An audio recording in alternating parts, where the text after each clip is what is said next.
नमस्कार दोस्तों। अगर आज मैं आपसे पूछूं कि इमरजेंसी शब्द सुनते ही आपके जेहन में क्या तस्वीरें बनती हुई नजर आ रही है, वही ना 1975 का दौर, इंदिरा गांधी का राज और फिर चारों तरफ एक डरावनी चुप्पी। एक ऐसा वक्त जब जनता को बोलने का अधिकार नहीं था, सरकार जो चाहे वो करती थी और विरोध करने वालों की जगह सिर्फ जेल थी। भाई साहब, हम और आप अक्सर इसी तस्वीर को इमरजेंसी मानते हैं, लेकिन दोस्तों जरा उस 1975 वाली तस्वीर को दिमाग के एक कोने में रखिए और अब अपनी आंख खोलिए 2025 के भारत पर। आज की दिल्ली पर आप नजर डालिए। मोदी शाह की सरकार और दिल्ली पुलिस के नए कारनामों को देखिए और फिर भाई साहब अपने दिल पर हाथ रखकर हमको बताइए, क्या आज का यह अमृतकाल किसी अघोषित आपातकाल से कम है? जी हां, मसला बहुत गंभीर हो रहा है।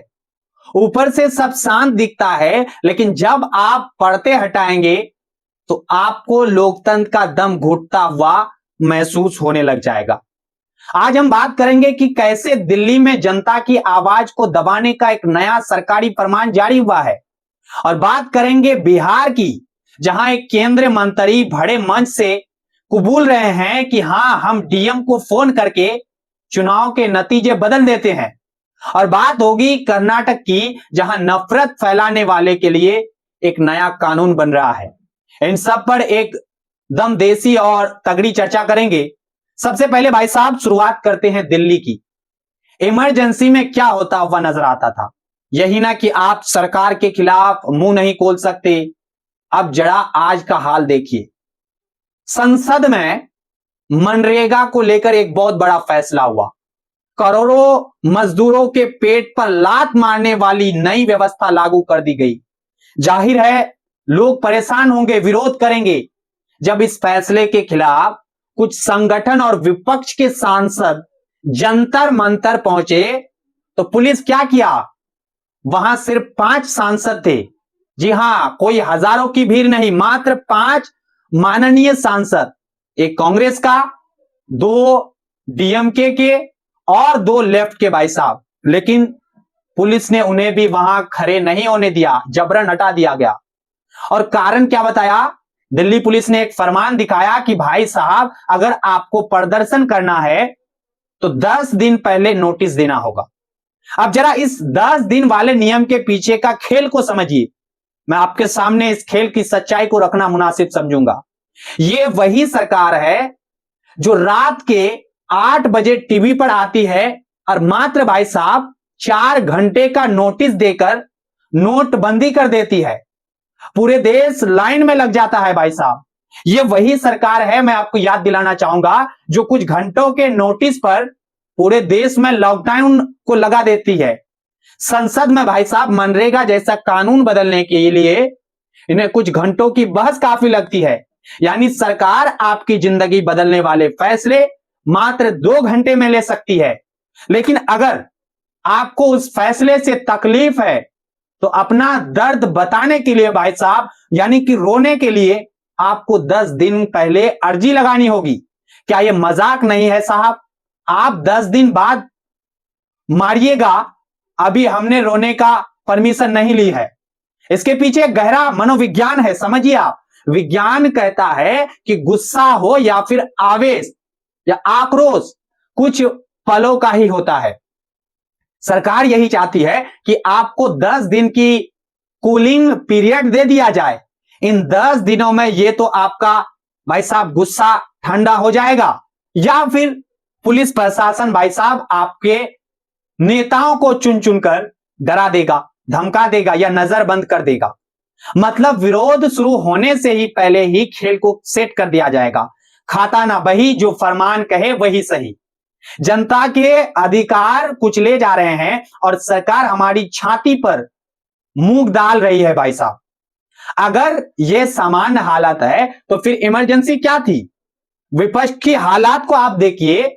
मनरेगा जैसे मुद्दे पर सिर्फ 5 सांसद पहुंचे। 250 सांसद है भाई विपक्ष के पास। वो सब कहां थे? क्या सिर्फ ट्विटर पर 2 लाइनें की शायरी लिखने से सरकार का विरोध हो जाएगा? अगर सारे सांसद वहां होते तो क्या पुलिस की हिम्मत होती उन्हें हटाने की? सवाल तो विपक्ष की नीयत पर भी है मेरा। खैर, अब रुख करते हैं उस जगह का जहां से नया या न्याय की उम्मीद होती है, हमारी अदालत। पूर्व chief justice B R Gavai साहब को रिटायरमेंट के बाद एक नई नौकरी मिली है, इसको भी मैं आपके सामने रख ही देता हूं। भाई साहब, नालसार यूनिवर्सिटी में प्रोफेसर की कुर्सी दी गई है इनको। यह संस्था तेलंगाना सरकार के सहयोग से चलती है। अब लोग दबी जुबान से सवाल पूछ रहे हैं, पहले जजों की रिटायरमेंट के बाद गवर्नर बनाया जाता था, राज्यसभा भेजा जाता था, तो खूब हल्ला होती थी, कहा जाता था कि यह फैसलों के बदले मिला इनाम है। तो क्या भाई अब उस विवाद से बचने के लिए यह यूनिवर्सिटी वाला नया सुरक्षित रास्ता निकाला गया है? हम आरोप नहीं लगा रहे हैं, लेकिन जब संवैधानिक पदों पर बैठे लोग रिटायर होते हैं, सरकार या सरकारी या फिर अर्ध सरकारी पद लेने लग जाते हैं, तो शक की सुई तो घूमती है भाई साहब, घूमनी भी चाहिए। जनता यह सोचती है कि क्या कुर्सी पर रहते हुए जो फैसले हुए वो वाकई निष्पक्ष थे? हालांकि जस्टिस संजीव खन्ना जैसे उदाहरण भी है जिन्होंने साफ कह दिया कि रिटायरमेंट के बाद हमें कुछ नहीं चाहिए, पर सवाल तो सिस्टम पर है। अब चलिए थोड़ा बिहार की तरफ हम लोग रुख करते हैं। भाई साहब, बिहार वहां जो खबर आ रही है उसने तो लोकतंत्र की आज धज्जियां उड़ा दी है। एनडीए की बड़ी जीत के सोड़ में एक वीडियो सामने आया है, देखिए क्या सामने आया है। भाई जीतन राम मांझी केंद्र में मंत्री है, एनडीए के साथी है। मांझी जी एक जनसभा में भाषण दे रहे हैं और अपनी ही पोल खोलते हुए नजर आ रहे हैं। मांझी जी कहते हैं कि 2020 के चुनाव में मेरा एक उम्मीदवार भाई साहब 2700 वोटों से हार रहा था, लेकिन मैंने डीएम को फोन लगाया और जुगाड़ करके उसे जितवा दिया। वो उस डीएम का नाम भी ले लेते हैं, आप इस नाम को भी समझ लीजिए, अभिषेक सिंह। और मजे की बात देखिए, वो कहते हैं कि इस बार वो उम्मीदवार हार गया क्योंकि उसने मुझे बताया नहीं, मतलब जीतन राम मांझी को कॉल नहीं किया। बताता तो फिर से फोन घुमा देता, फिर से जीत हो जाती। सोचिए दोस्तों, एक मंत्री खुलेआम कबूल रहा है कि फोन कॉल पर ज्ञानादेश को कैसे लूटा जाता है। हम और आप ईवीएम पर बहस करते रह जाते हैं और यहां खेल डीएम ऑफिस से हो रहा है। जब ये वीडियो वायरल हुआ तो मांझी जी ने अपनी पुराना और सबसे आसान हथियार को निकाल लिया है, जाति कार्ड। कहने लगे मांझी साहब, वीडियो से छेड़छाड़ हुई है और मुझे इसलिए निशाना बनाया जा रहा है क्योंकि मैं मुसहर समाज से आता हूं। अरे मांझी जी, जब आप डीएम को फोन करके धांधली करवा रहे थे तब आपको समाज याद नहीं आया? अगर चोरी आपने ही की है तो आप चोर कहलाएंगे, पूरा मुसहर समाज नहीं भाई साहब। सत्ता की मलाई आप अकेले खाएं और जब फंसते हैं तो पूरे समाज को ढाल बना लेते हैं। ये कौन सा न्याय है? ये कबूलनामा बता रहा है कि हमारे वोट की कीमत क्या रह गई है। इन तमाम बुरी खबरों के साथ या बड़ी खबरें जो है बीच दक्षिण भारत से एक खबर थोड़ी उम्मीद जागती हुई निकल रही है। कर्नाटक की कांग्रेस सरकार ने नफरती चिंटुओं पर लगाम लगाने के लिए एक नया कानून को पास किया है। बीजेपी के भारी विरोध के बावजूद कर्नाटक विधानसभा ने हेट स्पीच के खिलाफ बिल को पास करा करके दिखा दिया। अब अगर कोई धर्म या जाति के नाम पर नफरत फैलाएगा, चाहे भाषण देकर हो या सोशल मीडिया पर लिखकर, तो उसे 7 साल तक की जेल और भारी जुर्माना भी हो सकता है। सरकार ने सुप्रीम कोर्ट के आदेश का हवाला दिया कि समाज में जहर घोलने वालों को रोकना जरूरी है। कानून तो बन गया और सुनने में बहुत कड़क भी लग रहा है, लेकिन असली सवाल वही है, नीयत का। क्या कांग्रेस सरकार वाकई इन नफरती सौदागरों पर हाथ डालने की हिम्मत दिखाएंगी या फिर यह कानून भी फाइलों में धूल खाएगा?